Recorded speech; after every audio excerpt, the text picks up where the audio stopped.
centuries. The government report still holds the story. For months we'd been arguing, and then one day he told me he was bringing around Dr. O'Neill to see me. I had no idea why. When the good doctor arrived, I was readying myself, and he walked into my bedchamber and hurled my best perfume into the mirror of my dresser. He then tore his own shirt open and began to slap me. I began screaming and fighting back, as I was not a genteel girl. The doctor walked in to see me fighting with him. It seems that he had been telling the doctor for months about my violent outbursts, where I was putting him, myself, and the staff at risk. An hour later, a carriage arrived. I was gagged, tied up, and placed into it and taken to a sanatorium. My clothes were taken from me, and I was placed naked into a cell where ice-cold water was thrown on me. I was shrieking for them to let me out. Instead, they gagged me and tied me to a bed. During the night, I had no choice but to wet myself, as the bonds were not removed. It seems my inability to hold my water was more proof that I was a lunatic. I was told the following morning that I was in there for at least 10 years, and that I would only survive if I did what I was told. Days earlier, I'd been mixing with aristocrats and attending balls, and now I was in rags, being told I was a prisoner. My captor was a very tall attendant. He told me that once a month the doctor would visit, and you could talk to him then. Then, after throwing cold water on me, he removed my soaked clothing and raped me. I was screaming and was aware others were standing at the back of the room. After he had taken me, breaking my nose with a headbutt as I fought back, I was crying and sore, yet 3 other attendants raped me in turn. From other cells, I heard other men and women screaming and yelling, and I remember hearing another young female voice saying, "Don't fight back or they'll kill you.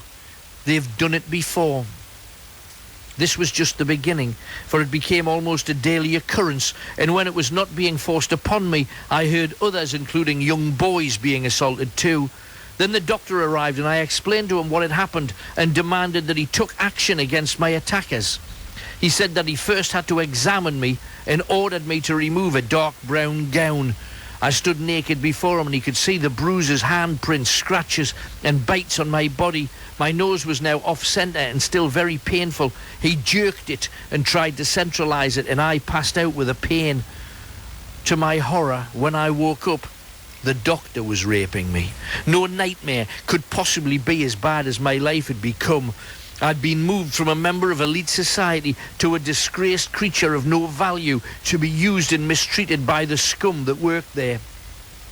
I recall one of them saying that I had been broken in so I could begin to join other inmates for meals, baths, and be given tasks to perform.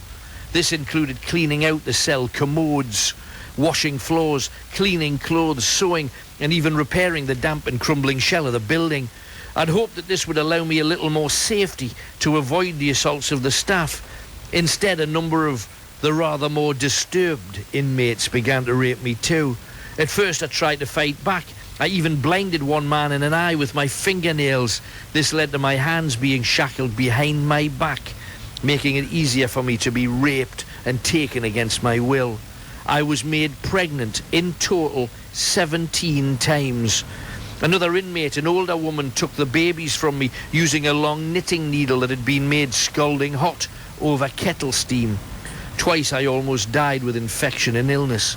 I lost a lot of weight and looked skeletal and lay on what I thought was my deathbed. Even then the attendants came in and took me, one saying, "If she's going to die, we might as well give her a good send-off. If there is a hell, it would have been better than this." That's what she told them. She was in there for 49 years. She was released only provided she would sign a document promising not to attempt legal redress. She died 8 months later, murdered in the street. Some believe it was her ex-husband to whom she was an embarrassment. So you can merely wonder how many other innocents were victims to the terror and tortures of establishments like that. If that could happen in the city of London at a time when people believed they were so civilised, what could happen in the provinces, in the wilds of northern England, where mental health care was not exactly at the forefront? Let's throw another screw in the works. For centuries, people have said they were hearing voices in their heads, seeing shapes of people, and sometimes even encountering the spirits of those that had been lost to death. Medical science, of course, tries to rationalize these with many phrases that a lot of us have heard a lot of times. Bipolar, schizophrenia, paranoia, countless others. Yet I remember filming a television show on the plague island of Poveglia in the Venetian lagoon. There, a mental hospital was built on the plague pits of burned sufferers, and the residents there all claimed to see shadowy floating figures, some even the disfigured faces of some of those that had died of the Black Death. The staff put this down to their mental state and carried out lobotomies without anaesthetic, cutting into their skulls and snipping off parts of their brain whilst they screamed in agony to try and free them of these horrible visions. After more than 50 years of this, the staff started to see these shapes, the ghosts of souls lost centuries before. The doctor who ran the establishment began to be pursued by the dead, who would not leave him alone.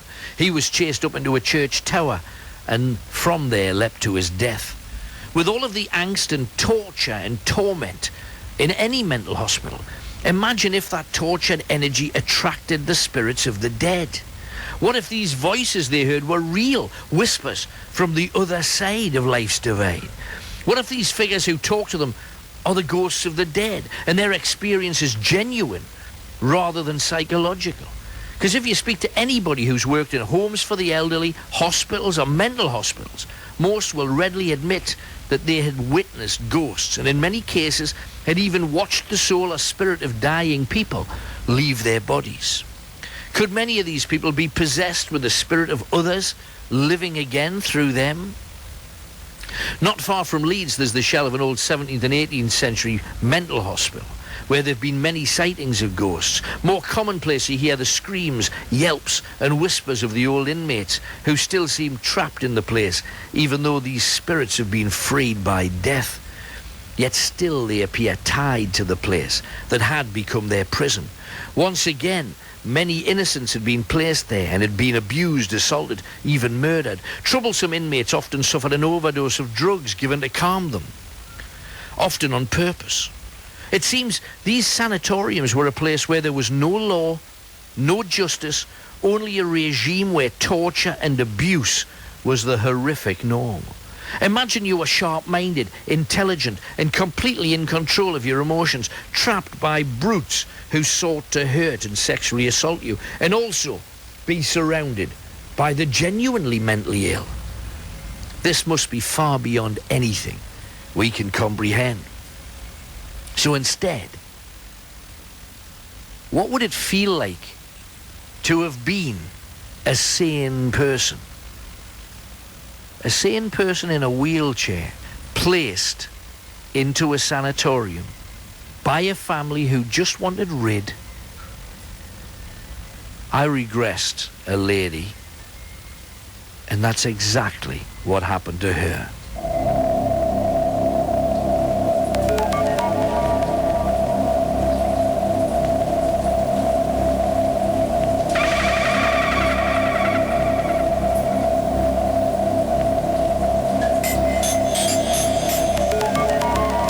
Describe where you are now. You are feeling a little numb.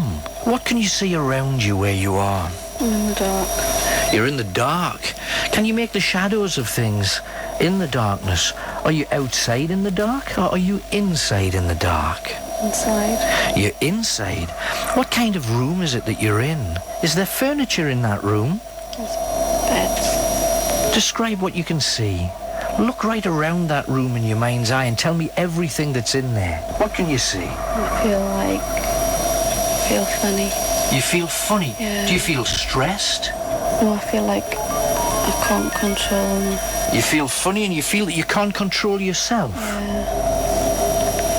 I can't move. You can't move, but you're in this room. Are you lying in bed? Are you on a couch? Are you on a chair? In a chair. You're on a chair. And is it in the middle of the night? I don't know. You don't know. But you're in this room and you can't control yourself. You can't control